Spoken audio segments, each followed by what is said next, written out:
अस्सलाम वालेकुम नाज़रीन, आप देख रहे हैं प्रोग्राम न्यूज़ नाइट और मैं हूं आपके साथ आपकी मेज़बान रमशा कंवल। आज न्यूज़ नाइट में जो हम इशू लेकर आ रहे हैं वो आम आदमी के लिए बज़ाहिर तो हम बहुत सारी चीज़ें देख रहे होते हैं, बहुत सारे मसलों पर बात कर रहे होते हैं, लेकिन बहुत सारे मसाइल ऐसे होते हैं जो बराह रास्त तो नहीं लेकिन उनका बैकग्राउंड में वो हमें बुरी तरीके से मुतासर कर रहे होते हैं। अगर मैं बात करूं, इस वक्त आप मुझे देख रहे हैं, मैं कराची में टिम्बर मार्केट में मौजूद हूं जो एक लकड़ी की बड़ी मार्केट है। और इस वक्त जो यहाँ पर सिचुएशन है वो ये है कि जो लकड़ी की कीमतें हैं उसमें होशरफा इजाफा देखा गया है। 47% तक गुज़िश्ता माह के अंदर लकड़ी की कीमतों में इजाफा होता हुआ दिखाई दिया है। और यही सूरत हाल सिर्फ लकड़ी के साथ नहीं है, बल्कि अगर स्टील की बात की जाए तो गुज़िश्ता 6 माह के अंदर स्टील और सरिये की कीमतों के अंदर 70,000 तक का इजाफा देखा गया। यानी जो सरिया 1 लाख रुपए टन में मिल रहा था वो अब 1,70,000 तक पहुंच गई है उसकी कीमत। तो ये जो इजाफा हो रहा है इसका इम्पैक्ट आवाम के ऊपर किस तरह से आता है, वो लोग अपना घर बनाने जो लोग चाहते हैं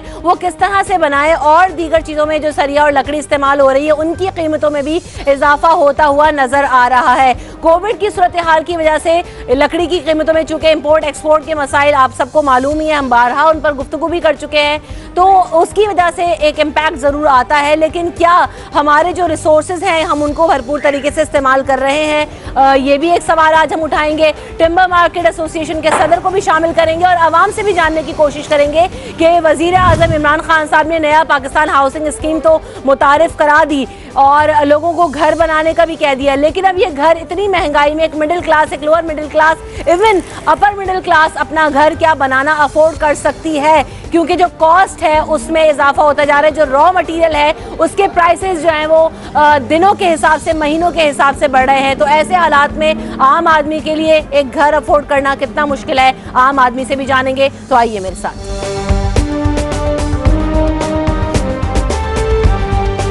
शबीर भाई, आप क्या काम करते हैं? आरे मशीन का काम। आरे मशीन का काम करते हैं। किस घर में रहते हैं? आपका अपना घर है या जो है ना किराए पे रहते हैं? अब तो लकड़ी का काम करते हैं, आपको तो कीमतें भी पता होंगी, आपको सारी मार्केट का भी अंदाजा होगा। अपना घर बना सकते हैं इस सूरत हाल में? हमारा पेट नहीं भरता है तो घर क्या बनाए। कौन कौन है आपके घर में? हमारे घर में 6 बच्चे हैं, एक घर वाली है, मैं खुद हूँ, वालदा है, और जितना किधर पूरी होगी, जब काम नहीं है तो मालिक को हम लोग क्या बोल सकते हैं। इमरान खान साहब कहते हैं कि नया पाकिस्तान हाउसिंग स्कीम उन्हीं लोगों के लिए मुतारिफ करवाई गई है जो कि गरीब हैं, जो कि लोअर मिडिल क्लास हैं, जो इतने ज़्यादा महंगे घर अफोर्ड नहीं कर सकते। आपने कभी सोचा, अप्लाई किया कि जो है ना मैं किस तरह से इसमें अपना घर ले सकता हूँ? क्या, जब रोटी नहीं पूरी खा सकता तो घर क्या लूँ? जब पेट नहीं भरता है तो घर कैसे लूँगा?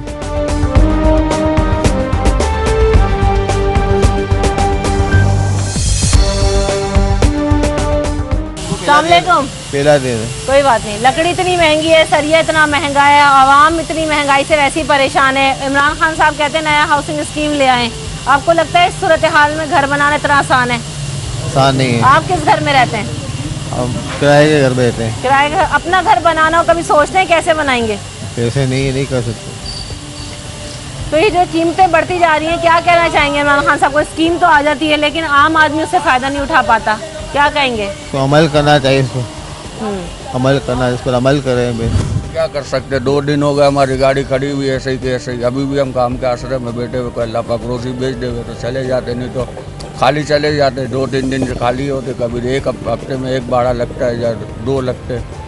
अब घर बनाने का कभी सोचते हैं आप? किस घर में रहते हैं? हम किराए के घर में सामने रहते।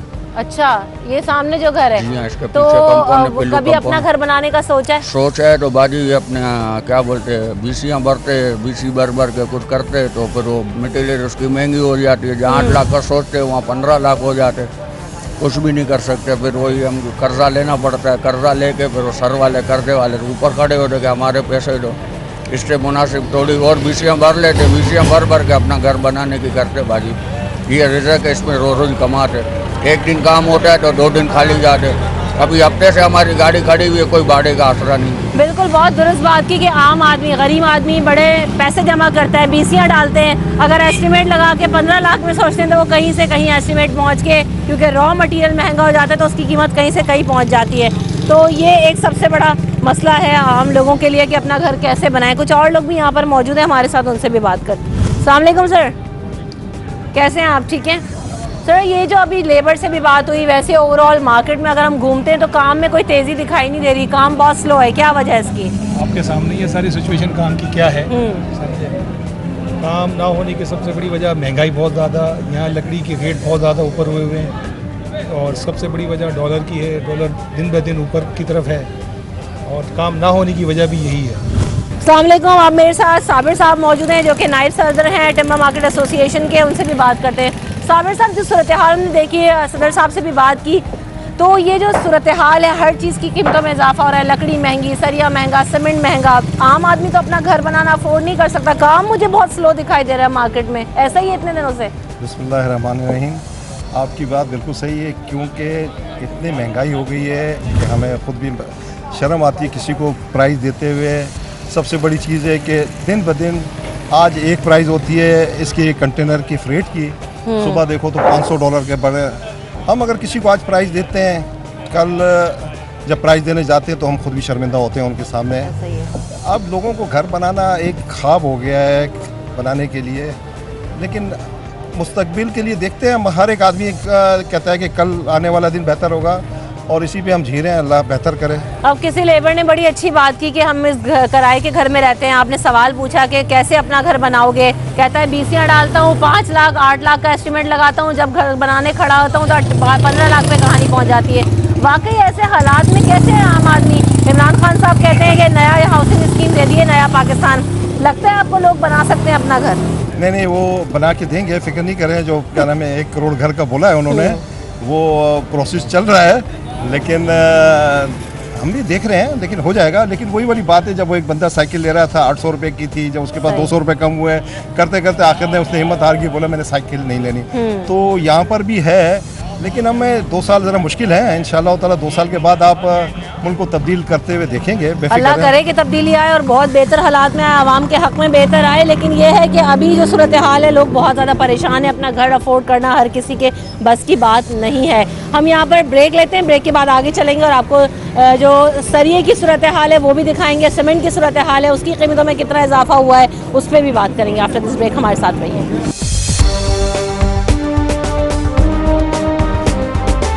अस्सलामुअलैकुम सर, हम यहाँ पर मार्केट विजिट किया है, लोग आते हैं, हम बात कर रहे हैं आज कि अपना घर बनाना जो ना वो बहुत मुश्किल होता जा रहा है, क्योंकि लकड़ी महंगी, सरिया महंगा, रॉ मटेरियल महंगा, सीमेंट महंगा। कैसे एक आम आदमी अपना घर बना सकता है ऐसे माहौल में? देखिए, आम आदमी की जो बात है वो तो एक अलग है, जो मिडिल जो आप कहते हैं जो तबका है, वो भी इस वक्त घर को बनाने के काबिल ही नहीं है।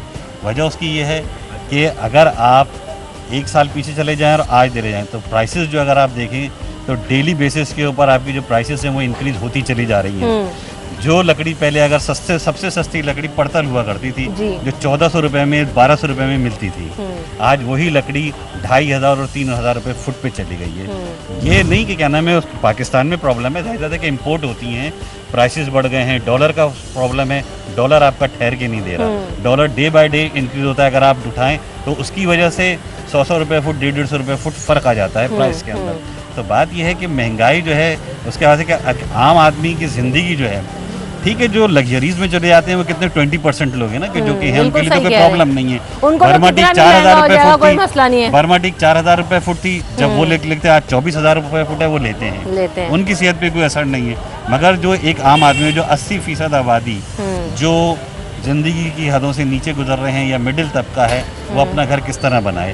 तो ये तो आज प्राइसेस की असल मसला देखें वो ये कि अमीर आदमी अमीर से अमीर तर होता ही जा रहा है इस मुल्क में किसी भी सूरत हाल में, लेकिन गरीब जो है वो गरीब से गरीब तर होता जा रहा है। Middle class, upper middle class जो है ना वो अपना स्टैंडर्ड छोड़ के और अपने आप का सर्वाइवल की जंग इस वक्त लड़ रहे हैं। तो ऐसे लोगों के लिए घर बनाना कोई आसान बात नहीं है। और भी कुछ लोग हमारे साथ हैं, उनसे भी बात करते हैं।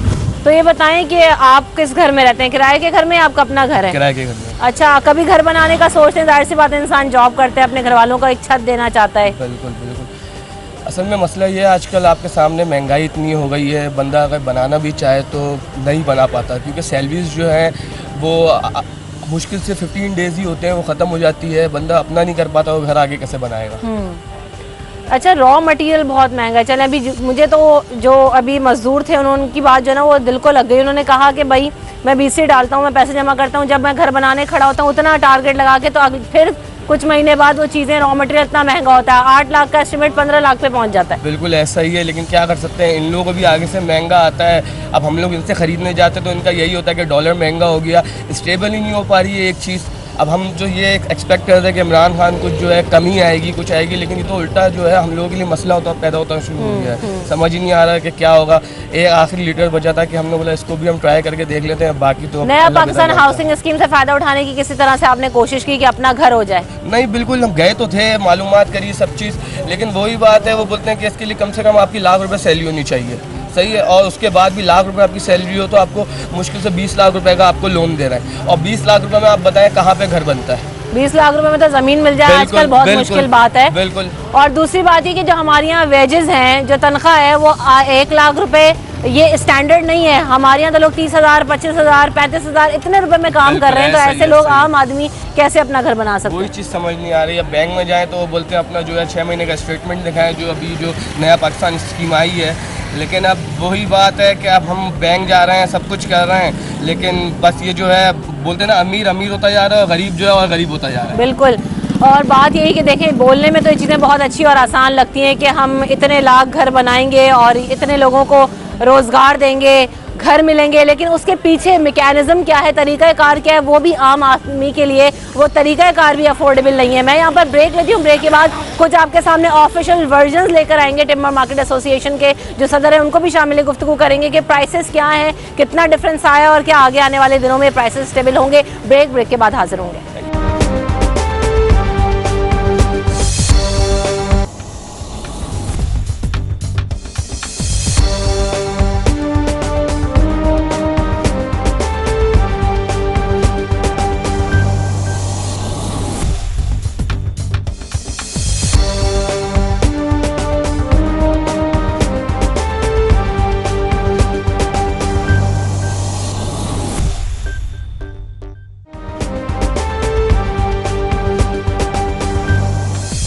Welcome back. न्यूज़ नाइट में आपको एक बार फिर कहेंगे खुशामदीद। तो जैसे कि हम बात कर रहे हैं, सरिये और जो लकड़ी की कीमतें हैं उनमें इजाफा होता जा रहा है। आम आदमी के लिए घर बनाना इंतहाई मुश्किल काम होता जा रहा है। इस वक्त मेरे साथ शर्जील गोपलानी साहब मौजूद हैं, जो कि टिम्बर मार्केट एसोसिएशन के सदर हैं। उनसे बात करते हैं। अस्सलाम वालेकुम। कैसे शर्जील साहब, आप ठीक हैं? हमने देखा है कि 47% तक जो है ना इजाफा हो चुका है अब जो लकड़ी की कीमत है। क्या रेट्स हैं, पिछले 6 माह में क्या कीमतें थी और अब कहाँ तक पहुँच चुकी हैं? देखिए, आफ्टर लॉकडाउन जो है, पहले इससे पहले लॉकडाउन से पहले 1500 रुपये में जो सॉफ्टवुड बिक रही थी, वो इस वक्त जो है वो 2200 से 2300 रुपये। इस तरीके से हार्डवुड का जो रेट था वो था तकरीबन 5000 रुपये की खरीद, 4,500-5,000। इस वक्त हार्डवुड आपकी चली जाए 7000 तक। इस तरह से लाइट हार्डवुड है जो कि मेरेंटी वगैरह जो मलेशिया से इम्पोर्ट होती है, उसके रेट 3000 के करीब थे, जो अब 4000 क्रॉस कर चुके हैं। ये जो आपका डेप्रिसिएशन आया है, इसमें 2-3 चीज़ें हैं। एक तो आप देखिए पूरे दुनिया में फ्रेट जो है वो बढ़ गया है, फिर लॉकडाउन की वजह से जो कॉस्ट है वो चीज़ों की बढ़ती गई है, और फिर सबसे बड़ा जो इम्पैक्ट पड़ा है वो आपका डॉलर का पड़ा। अच्छा, लॉकडाउन की वजह से क्या इफेक्ट पड़ा लकड़ी पे? क्या लकड़ी ये लोकल है हमारी या बाहर से आती है? इम्पोर्ट एक्सपोर्ट का कोई मसला है? देखिए, हमारे पास पाकिस्तान के जो जंगलात जो हैं वो हर जो जोग्राफिकल जो कंडीशन होती है मुल्क के बाद, कम से कम 17% का रिजर्व फॉरेस्ट का होना चाहिए। पाकिस्तान के पास वक्त 3% फॉरेस्ट रह गया, तो पाकिस्तान की अपनी लकड़ी तो इस वक्त कराची में नहीं है, पाकिस्तान इंपोर्ट करता है। ये लकड़ी कहाँ से आ रही है? देखिए, सॉफ्टवुड हम जो इंपोर्ट कर रहे हैं वो कर रहे हैं कनाडा से, इसके अलावा यूरोप के कंट्रीज से हम कर रहे हैं, रशिया से हम कर रहे हैं। ठीक है, इस तरीके से लाइट हार्डवुड हम जो इंपोर्ट कर रहे हैं वो ज़्यादातर हम मलेशिया से कर रहे हैं। ठीक है, इस तरीके से अमेरिका से भी आ रही है ओकवुड। हार्डवुड जो है हम कर रहे हैं अफ्रीका से और आपके वियतनाम से, मलेशिया से, तो बहुत से कंट्री से हम इंपोर्ट कर रहे हैं। तो लॉकडाउन का इफेक्ट जो है वो इस पर किस तरह से आया है, इसके जो प्राइसेस हाई हुए हैं? देखिए, एक तो ये हुआ कि जो लॉकडाउन की वजह से हमने इंपोर्ट कम की, तो मार्केट में जो डिमांड ज़्यादा रही और इंपोर्ट कम हुई है, तो उसकी वजह से रेट का फर्क पड़ा। फिर जो कंटेनर $1200 से $1800 का फ्रेट था, वो इस वक्त 6000 से लेकर $10,000 का फ्रेट हो गया। सही। तो अच्छा, फिर साथ साथ पोर्ट्स के ऊपर हमें डैमेज डिटेंशन बहुत ज़्यादा लगा, क्योंकि जब लॉकडाउन हुआ हम अपना माल रिलीज़ नहीं करा पाए, तो उसकी वजह से भी रेट का फर्क पड़ा। डॉलर आज 167 पे जो है वो ट्रेड हो रहा है, 155 डॉलर था, तो उसका भी इम्पैक्ट आया। तो सारी चीज़ें जब मिली हैं तो 45 से 47% का रेट अब तक बढ़ चुका तो है। मकान बनाने के लिए जो खास तौर पे लकड़ी चाहिए होती है वो कौन सी लकड़ी होती है, और उसके प्राइसेस में क्या बहुत ज़्यादा डिफरेंस, जो हम 47 की बात करें उसमें भी इतना ही डिफरेंस आया है या उसमें कुछ कम है? क्योंकि आम आदमी का इंटरेस्ट तो सबसे ज़्यादा इसमें है कि जो हाईली रीचेबल चीज़ें हैं उनको ही अगर महंगी होती जाएंगी तो मकान बनाना या घर बनाना तो फिर एक ख्वाब ही रह जाएगा। देखिए, जो छोटा आदमी 120-80 गज का घर बनाता है, बिल्कुल। जो लॉकडाउन से पहले 1.5 लाख 1,60,000 70,000 में उसके घर के दरवाजे खिड़कियाँ का काम हो जाता था। लॉकडाउन के बाद 2,50,000 से 2,70,000 रुपये तक कॉस्ट उसकी जा चुकी है। 500 गज का घर जो कि डिफेंस के एरिया में बनता था, आज से 10 साल पहले हम बिहार की लकड़ी लगाते थे जो कि अफगानिस्तान से आती थी, या हम टीक वुड लगाते थे जो बर्मा से आती थी जिसकी प्राइस 3,000 रुपये थी। आज बर्मा की लकड़ी की प्राइस 20,000 रुपये फुट है, तो वो तो लोगों की रीच से बाहर हो चुकी है। लेकिन अब वो लाइट हार्डवुड जो आपकी लग रही है 500 गज के घर में, उसकी कॉस्ट इस वक्त कम से कम जो है 20 से 25 लाख रुपए आ रही है, जो कि लॉकडाउन से पहले आपके 15 लाख रुपए से ज़्यादा नहीं थी। मतलब मोर देन इनफ है वो। मोर देन इनफ है। अब आपकी कॉस्ट जो है, जिस तरह सरिये की रेट बढ़े इस तरीके से लकड़ी के भी रेट बढ़ने की वजह से कॉस्ट ऑफ कंस्ट्रक्शन बहुत ऊपर जा चुकी है। सही। तो हम ये जो 80 गज 120 160 गज 200 गज तक भी चले अगर बात करते हैं तो आम आदमी तो इतना ही बड़ा घर अफोर्ड कर सकता है।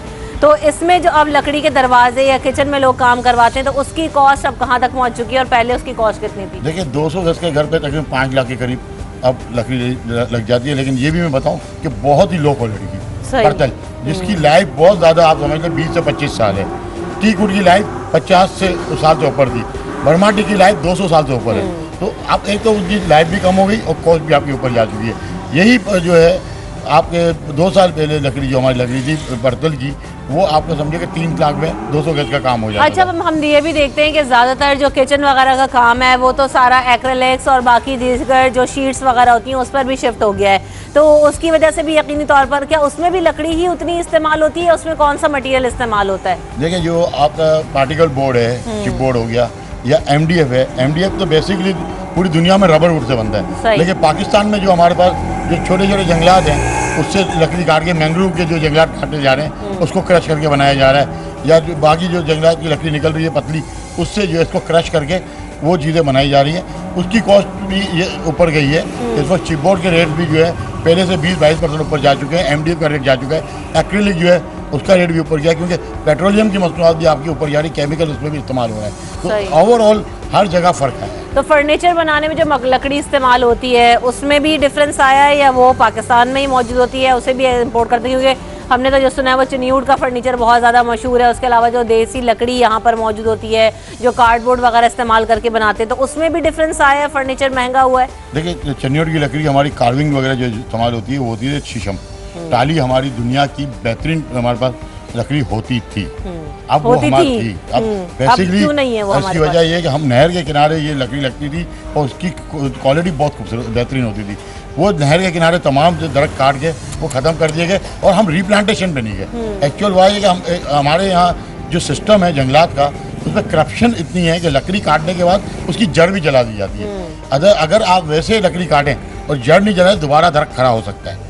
लेकिन हमारी पॉलिसी इतनी खतरनाक है, इतना करप्शन है कि हमारे जंगलात काट के उसको नामो निशान मिटाने के लिए उस जड़ को जला दिया जाता है, जिसकी वजह से हमें बहुत ज़्यादा नुकसान हो। अच्छा, क्या पाकिस्तान में कौन सी लकड़ी और मौजूद होती थी और अब वो लकड़ी भी, अब चूँकि अब जंगलात काट दिया आपने कहा, इतना जो है ना वो कम हो गई लकड़ी की यहाँ पर मैन्युफैक्चरिंग लकड़ी का मिलना, तो वो भी बाहर से आ रही है। कौन कौन सी ऐसी लकड़ी थी या कौन सा ऐसा वुड था? देखिए, पाकिस्तान में दियार बहुत बेहतरीन होती थी, जिसको सिडार के नाम से दुनिया में यूरोप में जाना जाता है। इस तरीके पाकिस्तान में चीड़ की लकड़ी बहुत खूबसूरत लकड़ी होती थी और बहुत खुशबूदार लकड़ी होती थी। इवन के हमारे जो एम्यूनिशन के जो बट बनते थे वो भी उसके चीड़ की लकड़ी के बनते थे और बेहतरीन किस्म के बैट बनते थे, वो नापेद हो चुकी है। इस तरीके से हमारे पास पत्तल की लकड़ी बहुत होती थी जो कि पाइन फैमिली से आती है, वो उसका भी आप देखें कि अब कम हो चुका है। केल की लकड़ी होती थी, वो भी ना होने के बराबर है। अब हम ज़्यादातर जो ग्रोइंग कर रहे हैं वो पॉपुलर और सिंपल कर रहे हैं, जो कि ज़मीन के लिए नुकसानदेह। अच्छा, इस सारी जो आपने बताया कि जो जितने डिफरेंट टाइप्स ऑफ वुड हैं ये नापैद हो चुके हैं, इन सबको कितना अरसा लग चुका है? क्योंकि जंगलात काटना, उसकी रीग्रोथ या उसका दोबारा से जो है ना वो उनको उसके ऊपर काम ना होना, उसका कटाव, इसमें एक अरसा दरकार होता है। तो कितने साल से हम ये इम्पोर्ट एक्सपोर्ट कर रहे हैं लकड़ी यहाँ पर पैदा ना होने की वजह से? देखिए, 30 साल से हमारा इम्पोर्ट बढ़ा है 1971 के बाद से हमारा इम्पोर्ट बढ़ा, क्योंकि इससे पहले चिटागोंग जब हमारे पास था तो बांग्लादेश भी हमारी ज़रूरियात पूरी करता था लकड़ी की। 71 के बाद से 2020 तक जो है वो आपके जंगलात ठीक ठाक कर चुके हैं। 2011 के बाद थोड़ा गवर्नमेंट ने कंट्रोल करने की कोशिश की है, लेकिन अभी भी कंट्रोल नहीं कर पा सकते। हम फिर प्राइम मिनिस्टर साहब की जो बिलियन ट्री प्रोग्राम है, हम उसको सपोर्ट करना चाह रहे हैं। हम चाह रहे हैं कि प्राइम मिनिस्टर साहब हमसे थोड़ी एडवाइस लें और जो इम्पोर्ट है उस पर हमें टैक्सेस कम करने पड़ेंगे, और यहाँ से जो लकड़ी नॉर्दर्न एरिया जाती है उस पर गवर्नमेंट को सब्सिडी देनी पड़ेगी फ्रेट के अंदर, ताकि नॉर्दर्न एरिया में लकड़ी सस्ती पहुँचे तो हमारी जंगलात बचे। ऑब्वियसली पोर्ट से तो कराची आती होगी, कराची से फिर डिफरेंट सिटीज़ ऑफ पाकिस्तान में वो जाती है, तो और ज़्यादा कॉस्ट बढ़ जाती होगी उसकी। बिल्कुल यही मसला है कि हम चाह रहे हैं गवर्नमेंट हमसे बात करे, इस पर सब्सिडी दें। 20 साल अगर सही तरीके से हमने अपने जंगलात को संभाल लिया तो मैं आपको ये बात बताता चलूँ, अगले 30 साल में पाकिस्तान एक्सपोर्ट पे जा सकता है। हम री एक्सपोर्ट के लिए भी गवर्नमेंट और पाकिस्तान से बात करते रहे। इंडिया देखें 3400 जहाज़ इंडिया इंपोर्ट करता है और इतना ही एक्सपोर्ट करता है, ठीक है। उसके बाद जितना भी फॉरेन रिजर्व जाता है लकड़ी में, उससे ज़्यादा वो री एक्सपोर्ट में कमा लेता है। अब देखिए ना, बात वही है कि आपके पास जैसी ज़मीन, जैसे जंगलात, या जैसे आपके पास इन्वायरमेंटल कंडीशंस मौजूद हैं, उसके मुताबिक आप दरख्त लगाएं, और जो आपकी ज़रूरत के मुताबिक लकड़ी है अगर आप उसे इंपोर्ट कर रहे हैं तो जो आपके पास मैन्युफैक्चर हो रही है या जो आपके पास रिसोर्स है आप उसको एक्सपोर्ट कर दें, तो ये बैलेंस जो है ना वो कायम होना चाहिए। बहरहाल ये एक तो वही वाली बात है कि बहुत सालों की बात है, एक बहुत बड़ा विजन चाहिए, उसमें हुकूमत को, लोगों को और एसोसिएशंस को साथ मिलकर काम करने की ज़रूरत है।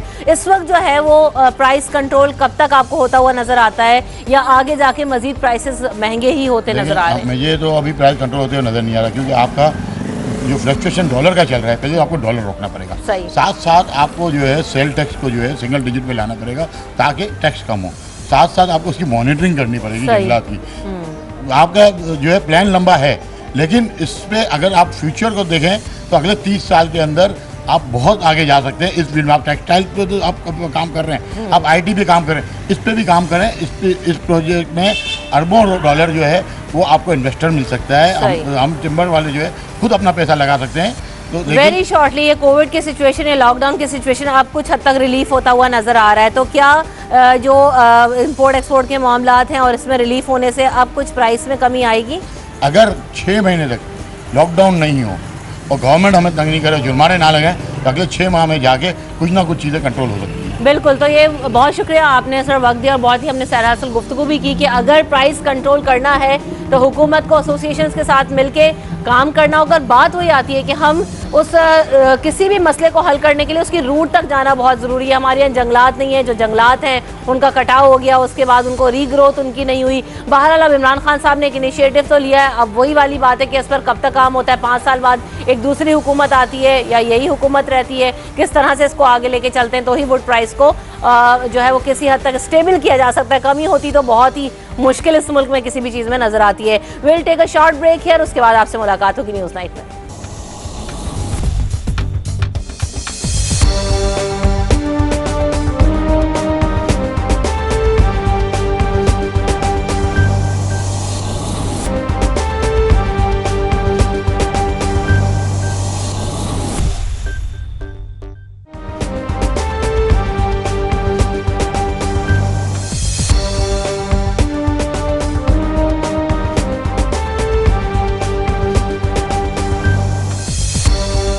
न्यूज़ नाइट में आपको एक बार फिर कहेंगे खुशामदी। तो इस वक्त मैं मौजूद हूँ कराची में लॉरेंस रोड पर, और ये सरिया गली है जहाँ पर यहाँ से बड़ी तादाद में सरिये का सारा काम होता है, सरिये की डीलिंग होती है, लोग आते हैं, परचेज़ करते हैं, बिल्डर्स यहाँ पर होते हैं।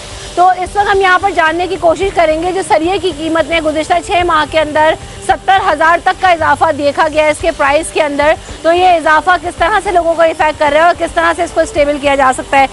तो चलिए आइए मेरे साथ और देखते हैं, कुछ बायर्स हमारे साथ मौजूद हैं, उनसे बात करते हैं। अस्सलाम वालेकुम। सरिये की कीमत में गुज़िश्ता 6 माह के अंदर जो डिफरेंस आया है, क्या इफेक्ट पड़ा आपके ऊपर? आप बायर हैं। बहुत फ़र्क पड़ा है, बहुत फ़र्क पड़ा है। सरिया एंगल ये इतना महंगा हो गया कि हमें काम करना मुश्किल हो गया। आप क्या काम करते हैं? हम वेल्डिंग का काम करते हैं, और वेल्डिंग करने में इतनी दुश्वारी हो रही है कि माल लेने हैं आज 3 महीने के बाद, और 100 रुपये रेट बढ़ा हुआ है पहले से। और आजकल बेचारे इतने फैब्रिकेटर फिटर घर में बैठे हुए हैं कि वो काम करने के लिए आ ही नहीं रहे, कि नहीं कोई बुलवा रहा है इसको। अगर कोई बुलवाए तो काम चले तो बुलवाएगा, जब काम ही नहीं है तो बुलवाएंगे क्या? तो इस वजह से बहुत मुश्किल हो गया आजकल काम करना, मजदूरी करनी लोहे की। ये जो सरिये के ऊपर कीमतें बढ़ती जा रही हैं, किसी तरह से थमने का नाम नहीं ले रही। काम किस तरह से इफेक्ट हो रहा है इससे? बस क्या होना है, बस बेरोजगारी फैल गई इससे। ठीक है ना, जब इतना महंगा लोया खरीदेंगे तो कोई नहीं खरीद रहा। पहले तो बात है खरीद ही नहीं रहा, तो काम नहीं है, मजदूरी करनी मुश्किल हो गई है इस माहौल में। सही। तो मैं चाहता हूँ कि हुकूमत को कि मेहरबानी करके कीमतें कम करें ताकि लोगों का भी रोज़गार बढ़े और मार्केट भी बहाल हो जाए। मार्केट में भी सन्नाटा पड़ा हुआ है।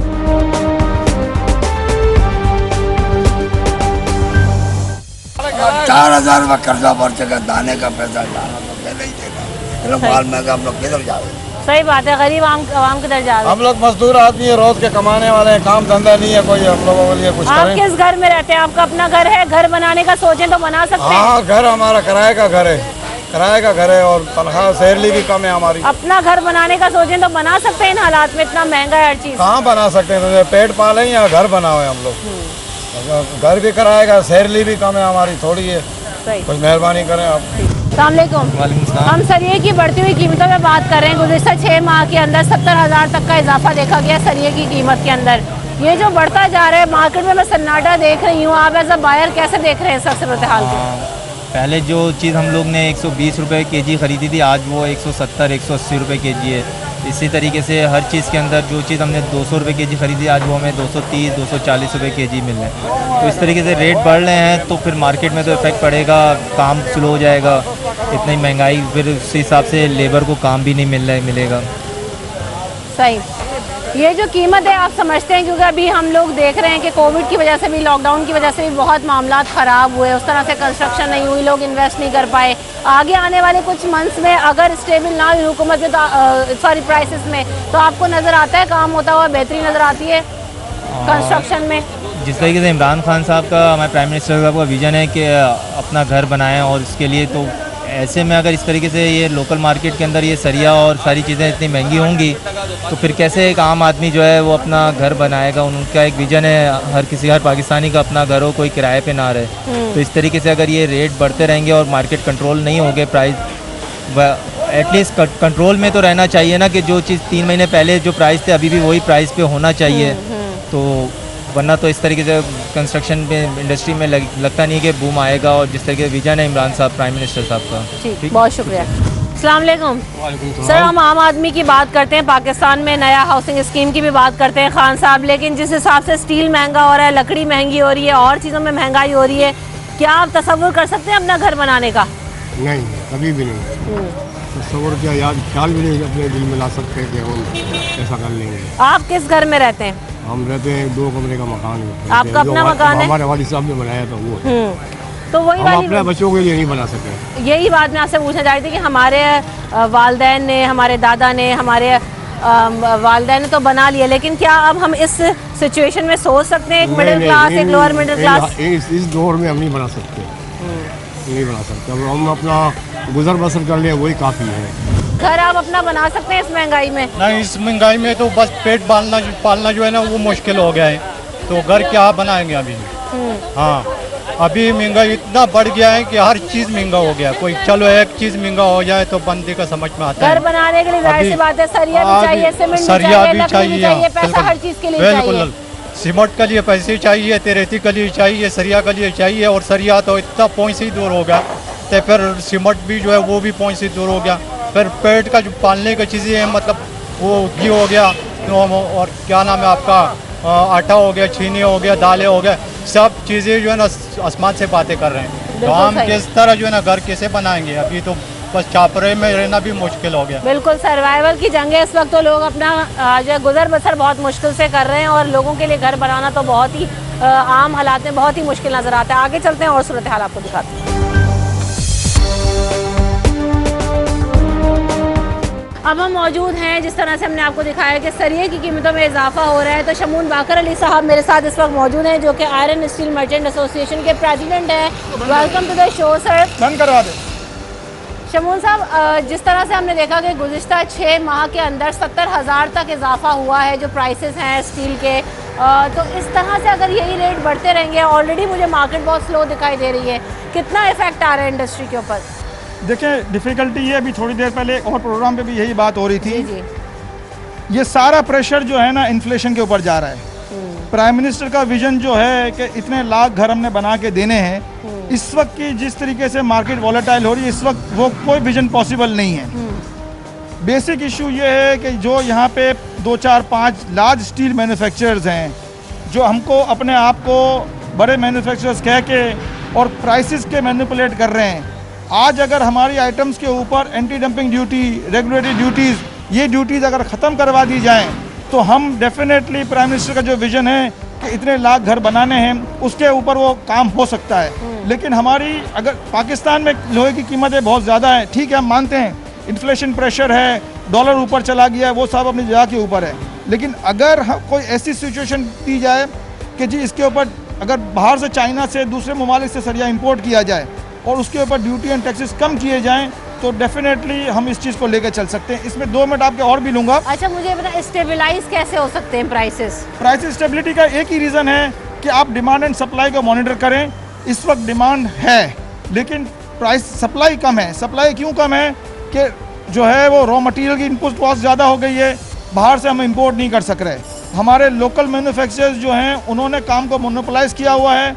हर जिसको भी ज़रूरत है वो डिपेंड करता है कि वो बाहर से उसको नहीं मिल सकता, उसको जो है पाकिस्तान में ही जो इंडस्ट्री चल रही है उसी से माल लेना है। तो अगर उसको वो प्राइसेस कम करनी है और हमें स्टेबिलिटी लानी है, सप्लाई बढ़ानी है, तो इस वक्त कोई वो इसके अलावा कोई रास्ता नहीं है कि आप माल को इंपोर्ट करने की परमिशन दें। और इंपोर्ट करने के साथ साथ उसके ऊपर जो टैरिफ है वो कम किया जाए। इसमें सबसे बड़ी, थोड़ी देर पहले हम आबाद के साथ थे, थोड़ी देर के लिए देखें, एक बड़ा मेरे घर बनता है 500 गज का, 1000 गज का, उसके अंदर लोहे की कॉस्ट बहुत कम परसेंटेज वाइज होती है क्योंकि वो 2000 स्क्वायर फुट की टाइलें लगा रहा होता है। जब हम मासिस की बात करते हैं 80 गज की, 40 गज की, 5 मरले के घर बनाने की, तो उसके लिए लोहे का कंपोनेंट बहुत ज़्यादा है। उसके अंदर लोहे का कंटेंट इसलिए ज़्यादा है कि वो बहुत से आप मासिस, जैसे जिस इलाके में इस वक्त आप मौजूद हैं डाउनटाउन में, यहाँ से आप 5 मिनट का भी वॉक नहीं करेंगे, आप देखेंगे हर जगह के ऊपर लोहे की छतें लगी हुई है। उनके पास इतने पैसे नहीं है, इतने वसाइल नहीं है कि वो कंक्रीट की छत लगा सकें। तो इस वजह से लोहे की प्राइसेस को अगर हम कंट्रोल करेंगे तो ही हम जो है लो कॉस्ट हाउसिंग का जो हमारा प्राइम मिनिस्टर का विजन है वो हम दे सकेंगे। जबकि जो हमने देखा था कि उस स्कीम में जो पहला मॉडल घर बना था उसके अंदर भी यही था कि उन्होंने शीट्स और वो जो आपको रूफ दी है वो स्टील की दी है ताकि आप जो है वो लो कॉस्ट घर बना सकें। लेकिन प्रॉब्लम ये आ रहा है कि हमारे ऊपर, जैसे आप मिसाल के ऊपर छतों के ऊपर जो चादरें लगती है उसके ऊपर यहाँ की लोकल इंडस्ट्री ने एंटी डंपिंग ड्यूटी लगवा दी है। अगर हम चाइना से इंपोर्ट करते हैं और फिर उसके ऊपर एंटी डंपिंग ड्यूटी भी देते हैं तो भी हम लोकल जो मैन्युफैक्चरर में सस्ता माल दे रहे हैं। इस आम आदमी की ज़बान में, आम आदमी के लिए इस कीमत में इजाफे से एक आम घर की छत बनाने में या एक आम घर में जितना सरिया इस्तेमाल होता है, स्टील इस्तेमाल होता है, उसमें कितना डिफरेंस आ गया? तकरीबन पिछले अगर हम 6 महीने से कंपेयर करें तो 40% प्लस का डिफरेंस आ गया। 40% is not a small amount. एक मार्जिनल जो घर बनाता है, जो अपनी पूरी साल की ज़िंदगी भर की जमा पूंजी करके अपना घर बनाने की बात करता है 5 मरले का, उसकी कॉस्ट बहुत ज़्यादा ऊपर निकल गई है। बिल्कुल ऐसे ही तो बहुत मुश्किल होता जा रहा है लोगों के लिए अपना घर बनाना। सीमेंट महंगा है, अभी हमने वुड की बात की तो उसमें 47% तक हमने राइस देखा है, और अगर स्टील की बात की जाए तो मैं आपसे बार बार वो प्राइसेस कोट कर रही हूँ। तो बहुत मुश्किल है आम आदमी के लिए इस वक्त सर्वाइव करना। और सिर्फ आम आदमी के हवाले से तो हम बहुत बात करते हैं, लेकिन इस वक्त इंडस्ट्री का सर्वाइव करना, इंडस्ट्री में लोगों का काम करना, बिल्डर्स के लिए और दीगर तरह से जिस तरह से कंस्ट्रक्शन हो रही है वो चीज़ें होने में भी हर्डल्स आते हैं। तो स्मूथ करना बहुत ज़्यादा ज़रूरी है। जिस तरह से बात करते हैं कि ड्यूटीज़ में कमी आनी चाहिए ताकि लोगों को किसी हद तक रिलीफ मिले, जो काम हुकूमत कर सकती है स्टेबिलिटी लाने के लिए और इन चीज़ों को रन करने के लिए, उसे करने की ज़रूरत है। हम यहाँ से ब्रेक लेंगे, ब्रेक के बाद आगे जाएंगे।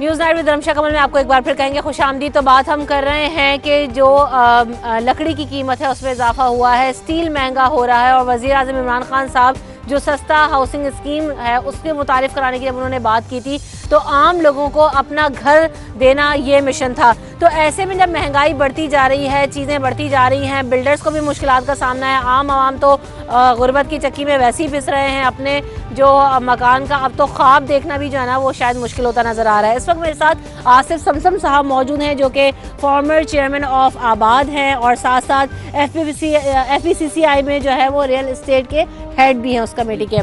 सो welcome to the show Asif साहब। सबसे पहले तो हम ये जो सूरत हाल देख रहे हैं कि हर चीज़ महंगी होती जा रही है, बिल्डर्स भी परेशान हैं और आवाम की तो खैर बात में आपसे क्या ही करूं। तो ये बताएं कि इस वक्त जो ये महंगाई है, जो स्टील में महंगा हो गया है, लकड़ी महंगी हो गई है, कैसे इसको जो है ना वो कंट्रोल कर सकते हैं? बिस्मिल्लाहिर्रहमानिर्रहीम। देखिए, हम काफ़ी दिनों से इस पे बातचीत हो रही है पूरी हुकूमती सतह पे भी।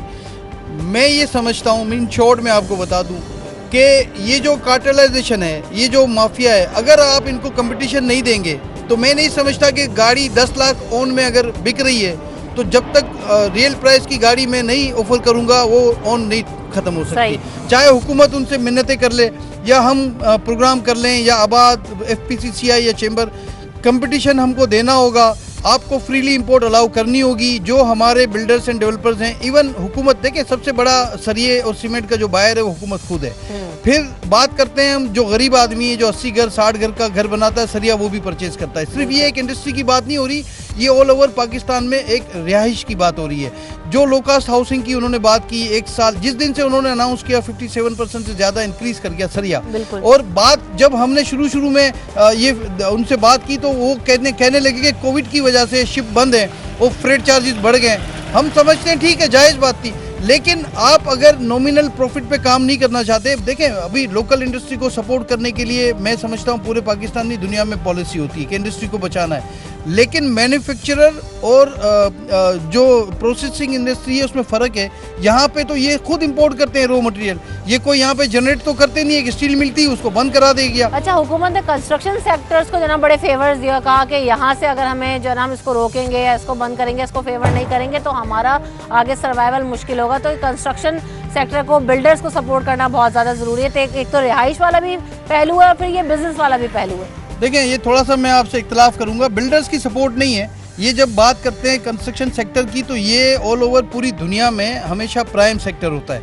इमरान खान साहब का मैं शुक्रिया अदा करता हूं कि जब उन्होंने आबाद में ही आए थे वो प्राइम मिनिस्टर बनने से पहले, और जो बात उन्होंने कही उसको आने के बाद उसको कंटिन्यू किया, वरना हमने माजी में देखा नहीं है। लोग कहते हैं कि आपके शहद की नहरें बहाएंगे फिर वो पानी को तरसते हैं लोग, लेकिन उन्होंने ये किया। और मैं फिर भी कहता हूँ कि एक ऐसा प्राइम मिनिस्टर जो 100 से ज़्यादा मीटिंग्स इस सेक्टर पे कर चुका है, लेकिन वो मामलात को हल नहीं कर सका।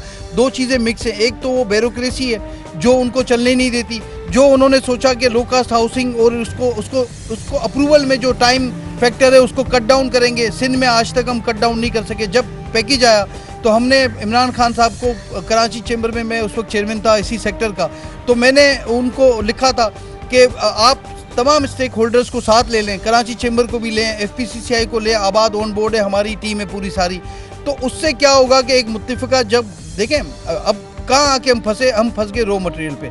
अगर आप कराची चैम्बर 18 सेक्टर्स हैं जिसको वो हेड करता है, FPCCI पूरे पाकिस्तान की तमाम इंडस्ट्री को जो है वो रिप्रेजेंट करता है। अगर आप उस वक्त लेते तो उस वक्त ये बात इंश्योर की जा सकती थी कि जब आपने प्राइस लॉक किए 24 लाख 27 लाख 30 लाख, तो आप इंश्योर करते कि जो रॉ मटेरियल है उसको भी लॉक किया जाए, जो मुमकिन नहीं था। लेकिन आप उसमें ऑप्शन, हमने तजावीज़ दी थी कि आपने कहा कि आपको इंडस्ट्री का दर्जा दे दिया। इंडस्ट्री का दर्जा होने का क्या है इंसेंटिव है? इंसेंटिव ये है कि अगर मैं इस इंडस्ट्री को इसका बिल्डर हूँ या लाइसेंस है मेरे पास, तो मैं एंड यूज़र हूँ और मुझे आप RD ARD हटा के इंपोर्ट करने की, स्टील, मैं सिर्फ स्टील की बात नहीं कर रहा हूँ, आप मुझे एल्युमिनियम है, आप मुझे जो केबल है, आप मुझे पेंट है, वो तमाम चीज़ें जो मैं इंपोर्ट करनी पड़ती है मुझे मजबूरन, या वो टाइल्स है जो मुझे मजबूरन इंपोर्ट करनी पड़ती है यहाँ अवेलेबिलिटी ना होने की वजह से। और मैं आपको स्टील के हवाले से थोड़ा सा ये जो मुझे खदशा है ये बता दूँ कि जो हमारे स्टील के जो यहाँ पे लोग हैं जो स्टील की इंडस्ट्री से वाबस्ता हैं, उनको अंदाज़ा ही नहीं है कि ये जो इमरान खान साहब का पैकेज है इसकी डायमेंशन क्या है और ये कितना बड़ा इशू बनने जा रहा है डिमांड एंड सप्लाई का। इनकी कैपेसिटी ही नहीं है। जो इमरान खान का विजन है उसकी 10% कैपेसिटी भी इन इंडस्ट्री की नहीं है। और आप अगर हमें इंपोर्ट करने की इजाज़त नहीं देंगे, आप बिल्डर्स एंड डेवलपर्स को आरडी, एआरडी और ये जो सेल टैक्स है उसका एग्जेम्पशन एंड यूजर को, क्योंकि हमारे तो फुट पता है लोगों को जो अच्छा, आप इंपोर्ट करने की बात करें, इंपोर्ट करेंगे तो क्या यहाँ पर कीमतों में कमी आएगी? उसके बाद हमारे यहाँ तो देखिए इंपोर्ट का नाम सुनते ही चंद महीनों के बाद ये डॉलर महंगा हो गया, इंपोर्ट होता है, अब इसमें भी प्राइसेस में चले इसी महंगे डॉलर की बात कर लेता हूँ। इसी दुनिया में जो स्टील प्राइस अभी पीक पे है उसी की मैं बात कर लेता हूँ। आज भी अगर मैं इंपोर्ट करता हूँ तो मैं समझता हूँ 1,12,000 से 1,16,000 रुपये में मैं इंपोर्ट करके अपने लिए, मैं अपने यूज़ की बात कर रहा हूँ, चूँकि मुझे ट्रेडिंग करनी नहीं है, मुझे नफ़ा उसमें प्लस नहीं करना है। 1,12,13,000 रुपये में आज के डॉलर रेट से और वैसे तो 1,76,000 मिल रहा है। एक और बात, और जब मैं कह रहा हूँ आपको कि आप जब मुझे आरडी हटाएंगे, आरडी $800 तकरीबन उसकी कॉस्ट है जो अप्रोक्सीमेटली है, वो डिपेंड कि कोई कैसे डील उठाता है। पूरी दुनिया में स्टील अवेलेबल है, मैं कैसी डील उठाता हूँ, हो सकता है मैं 700 में उठाऊँ, हो सकता है स्टील की प्राइसेस लो हो जाए बाद में।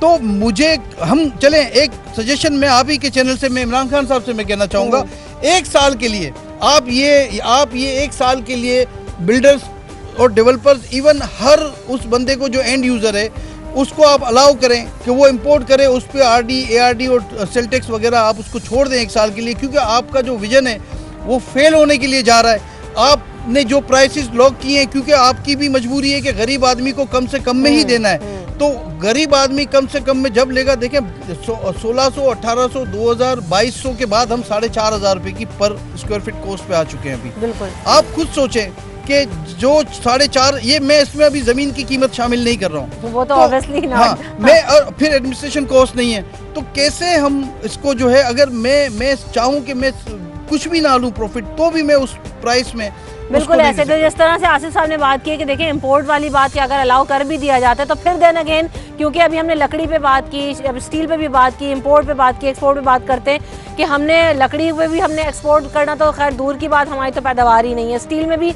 अगर इंपोर्ट करें तो आप प्राइस बाउंड करें कि डॉलर प्राइसेस अगर वेरी करते हैं तो हमें इन एनी कॉस्ट जो यहाँ पर इस वक्त सरिया मिल रहा है वो उससे कम ही हमें मिले, तो फिर हमें उसका फायदा भी होता हुआ नजर आता है। इसी नोट के साथ रमशा कमल और न्यूज़ नाइट की टीम को दीजिए इजाजत। अपना ख्याल रखिएगा, फीडबैक जरूर दीजिएगा। अल्लाह ने के बाद।